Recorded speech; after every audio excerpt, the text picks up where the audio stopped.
been a year, netizens, since na-review natin itong Yamaha Aerox 155. Talagang nga tinangkilik ito ng tao at sobrang daming views at bumili since then. And in fact, miski ako mismo is na love at first ride sa motor na to. Nakailang test drive experience tayo dito. At the same time, naging decided na talaga ako na kumuha on my own. But dinala tayo ng panahon na makakuha ng NMAX 155. So, ano nga bang meron sa motor na to at bakit ang dami nahuhumaling dito? Tulit pa nga ba ito ngayon? Alamin natin sa vlog na to. Tara!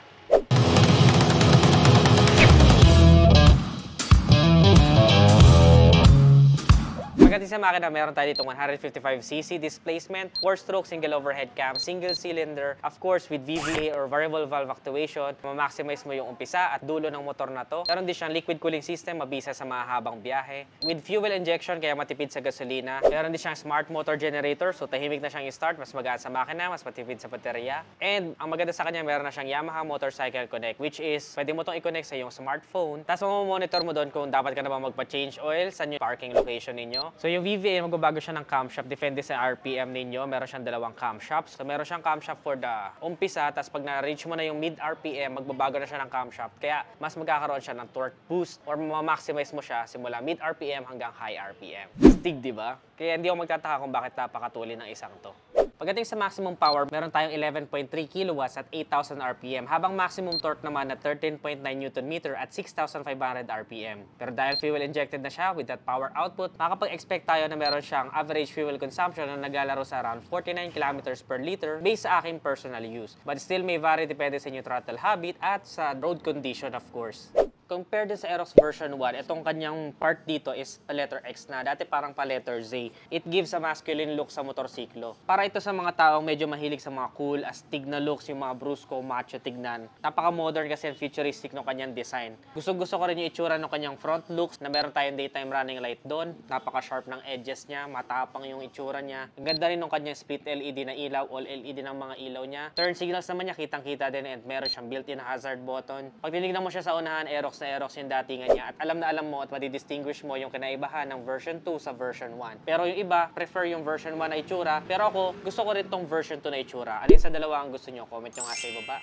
Ang ganda rin tignan ng mga shapes and lines niya dito sa mga bandang sides niya. Meron tayo dito mga design na parang akala mo air scoop, pero part lang siya ng fairings na yan. At nakakatulong din, of course, ito, bukod sa aesthetic, ay sa aerodynamics. We also have some minimalist decals. At kung makikita nyo, ito na re-review ko, is a personal favorite ko dahil para siyang triple black. All black lang talaga, wala siyang touch ng gold, kagaya ng isang version. Ito, as in black lahat makikita mo sa kanya. And alam naman natin kung gaano ka-elegante tignan ng kulay na black, lalong-lalo na yung plastic parts ng Yamaha. Ang ganda niya, talagang very flexible ito, so hindi ito agad mag-shatter into pieces, just in case lang mabunggo tayo or maaksidente. I-recommend din na gumamit tayo ng mga pampunas na matte black din, o kaya naman para terno, maganda, magkaroon din kayo ng matte black na helmet. Ito nga pala, meron din kaming matte black na helmets. Available sa Shopee, Nedishop, ID Spartan for only 2,850. Ayan o, matte black, bagay sa motor, diba?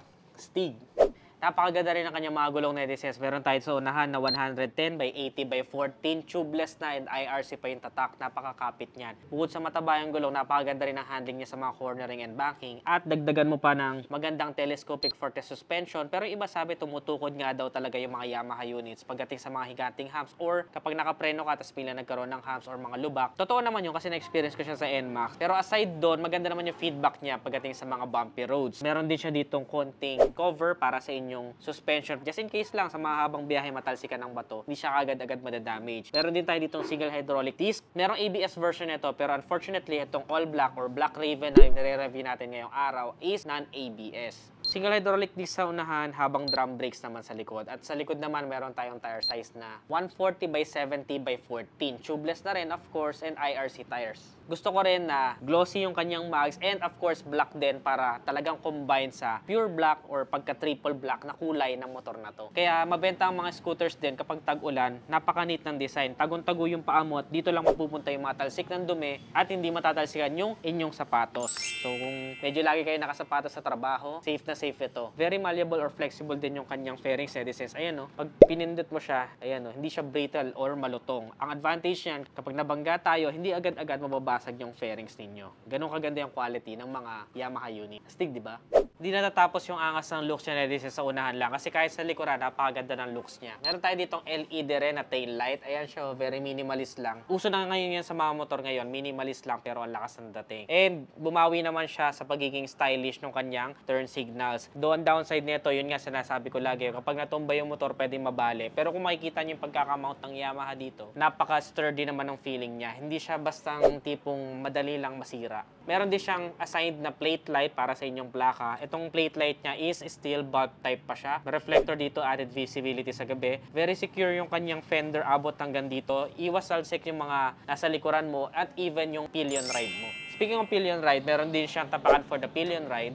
Dagdag mo pa yung kanyang suspension na unit swing pero dual shocks po siya. Unlike sa mga Mio Soul or Mio I na single shocks lang, ito dual shocks na kaya mas maganda yung feedback niya sa mga bumpy roads. Kaya isa yon sa nagpaganda. Bukod sa napakaganda na ng handling aerodynamics, napakaganda rin ng combination ng gulong and suspension. Kaya isa to best experience para sa gusto ng medyo mas aggressive and sporty feeling compared sa NMAX naman. Itong isang to, komportable pero may pagka-aggressive and powerful na motor.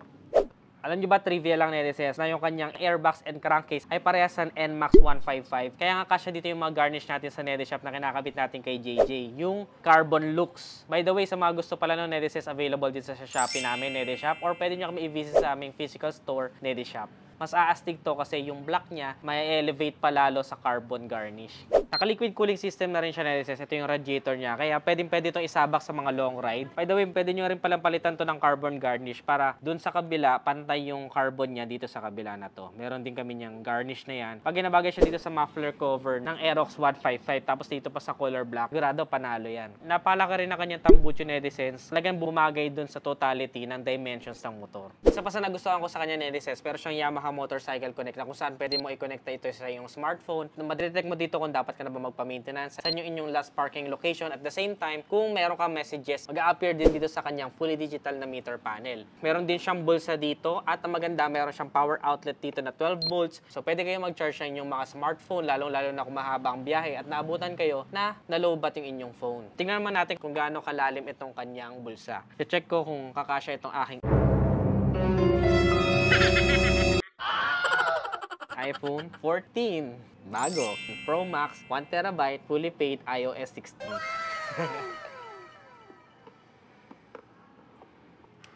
Uy, kasha. Yung ating iPhone 14 Pro Max, 1TB, fully paid.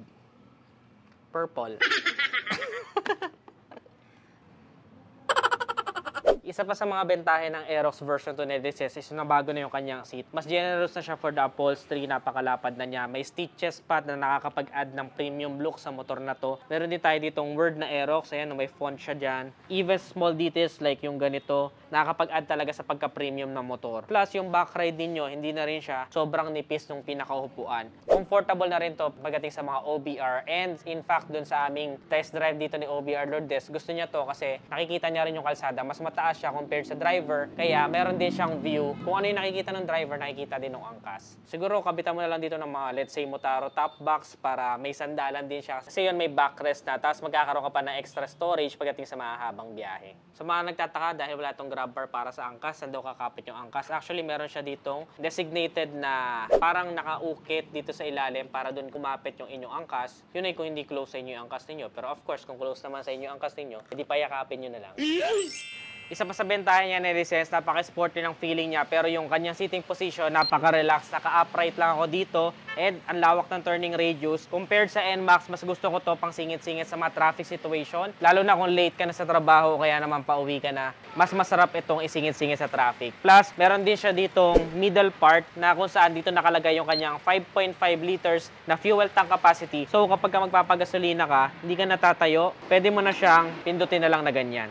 Ang isa lang sa hinahanap ko sa Aerox, of course, iba naman to compared sa NMAX. Kung sana meron pa siyang space ng konti para meron tayong cruising style. Kasi kung makikita nyo, limitado hanggang dito lang yung inyong paa. Sa mahabang biyahe kasi ma-appreciate nyo yung pwede nyong i-stretch yung paa ninyo para iwas ngalay. Sa weight naman, napakagana ng Aerox 155. Meron lang itong 122 kilograms para dito sa non-ABS version, habang 124 kilograms naman para sa ABS version. Ang seat height naman niya abot ng Filipino height. Medyo mas mataas, of course. Siguro at least 5'1 or 5'2 may drive to. My height is around 5'3 to 5'4. 790mm yung kanyang seat height. Isa pa sa good thing sa kanya is meron siyang Blue Core technology which will give you more power with less fuel.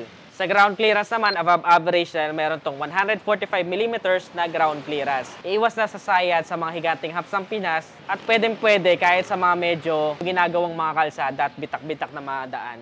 Napaka-convenient din buksan ng seat niya na license. Meron lang button dito sa may susian. Pindutin mo lang to. Pag nag-click na yon, bukas na yung kanyang seat. Meron tayo ditong 24.5 liters na seat storage. Napakalaki. Alas di mo na kailangan magpalagay ng mga top box. Tingnan natin kung kakasya yung ating ID helmet Spartan. 2,850 lang. Available sa Shopee, Nedishop.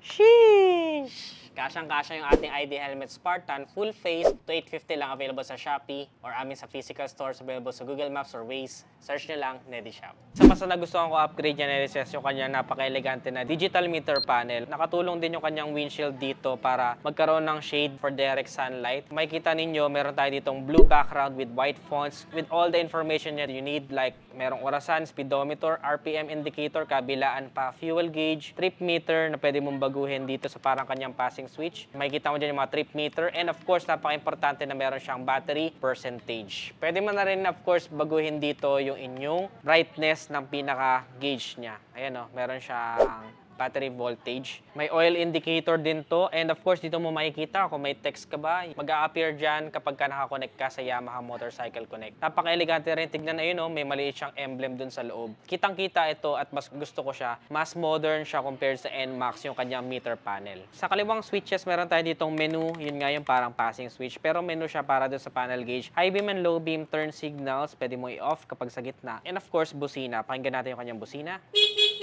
Meron pa pala siyang indicator after netong kanyang emblem. Pag binuksan natin siya, may temperature check, engine check, and of course, kung ABS, may ABS indicator din dyan. At saka high beam and low beam. Sa kanan naman, meron tayo ditong hazard switch. Pwede mo i-off, pwede mo i-on. And of course, electric start na meron ng smart motor generator. Kaya mas tahimik na i-start, tipid sa baterya, mas magaan sa makina. Maraming nagtatanong sa akin kung pasok daw ba ang Aerox 155 para sa mga totally beginners at zero knowledge pa pagdating sa pagmumotor. May re-recommend ko siya na Nereses kasi isa to sa may pinakamagandang handling ng motor na nasakyan ko. Pagdating naman sa torque and acceleration, hindi siya overwhelming sa mga beginners. Malakas siya compared sa mga 125cc pero hindi naman yung tipong ma-overwhelm ka agad-agad. Goods na to at palagi ko tatagal na nga to kasi isa to sa mga perfect na dalhin pagdating sa mga city driving. Sulit na sulit pa rin talaga ang Aerox at isa ito sa pinakamaganda at pinakamabentang motor pa rin ngayon sa masa. Pagdating sa presyo na Nereses, ang SRP na itong 9 ABS version is 119,900 pesos. Habang yung ABS version naman ay 140,900 pesos. Kung gusto mo naman ng installment, magda-down payment ka lang ng 17,000 at magma-monthly ka for 3 years ng 5,251. Nagustuhan nyo ba ang Yamaha Aerox 155 Nereses? Comment your thoughts below. Ano pang ibang mga motor ang gusto nyo mapanood next vlog? Comment your suggestions below. Don't forget to give this video a thumbs up, subscribe. Again, this is Nea Adriano. Always keep it cool and ride safe always. Bye-bye na.